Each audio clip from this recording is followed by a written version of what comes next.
Migration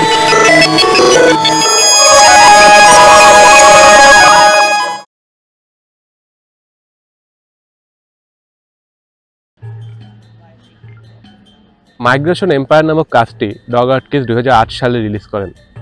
তখন বিশ্বব্যাপী অর্থনৈতিক সংকট এবং পরিবেশগত সমস্যা দেখা যাচ্ছিল।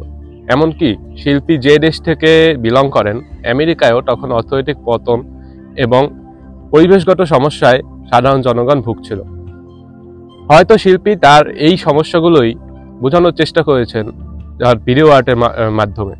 তিনি হয়তো সিম্বলাইজ করার ট্রাই করেছেন যে একটি সভ্যতা কিভাবে পিছিয়ে যাচ্ছে এবং ন্যাচারাল ওয়ার্ল্ডকে ডিসরাপ্ট করার কিভাবে কনসিকুয়েন্সেস ফিল করছে। মাইগ্রেশন এম্পায়ার শুনলেই মনে হয় এর ভিতর গভীর মানে আছে। মাইগ্রেশন শব্দটা শুনলে মনে হয় আসলে চলাফেরা বা টিকে থাকার কথা, আর এম্পায়ার মানে বোঝায় ক্ষমতা, রাজত্ব বা কোনো শক্তিশালী কিছুর উত্থান বা পতন। হ্যাঁ, ঠিকই বলেছ। ভিডিওর খালি মোটেলগুলো আসলে সেই ফাঁকা আর ভাঙা পৃথিবীকে দেখায়। মনে হয় মানুষ এক সময় অনেক কিছু বানিয়েছিল, কিন্তু শেষে সব ছেড়ে চলে গেছে। এখন শুধু শূন্যতা আর নীরবতা। আর ওই রুমগুলোর মধ্য দিয়ে পশু পাখির হেঁটে যাওয়াটা এটি অস্বাভাবিক মনে হয়। একটি মোটেলের মহিষ বা শিয়ালের বিছানায় শুয়ে থাকা এটি খুবই অবাক করার মতো দৃশ্য, কিন্তু এটি আসল বার্তা। এটি মানুষ এবং পশু পাখির মধ্যকার তৈরি করার সীমারেখা মুছে দেয়।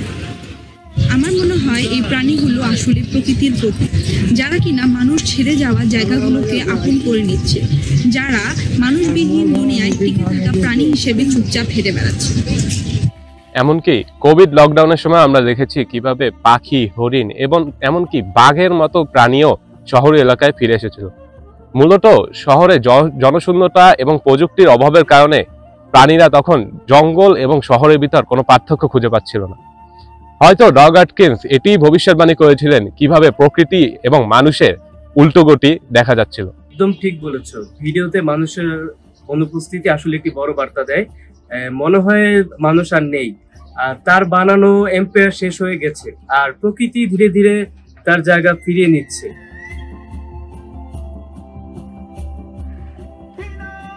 এইটকেন দেখাচ্ছেন সময়ের সঙ্গে সব বদলে যায়, মানুষ যায়, প্রকৃতি ফিরে আসে।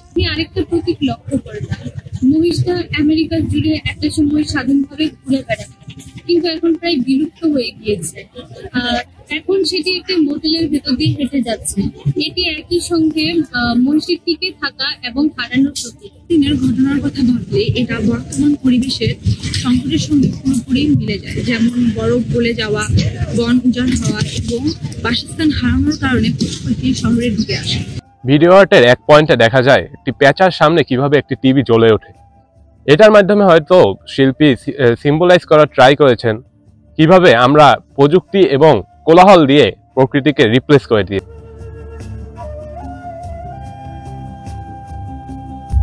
আমার ভালো লাগে যে কাজটা আমাদের নতুন কিছু ভাবতে বাধ্য করে।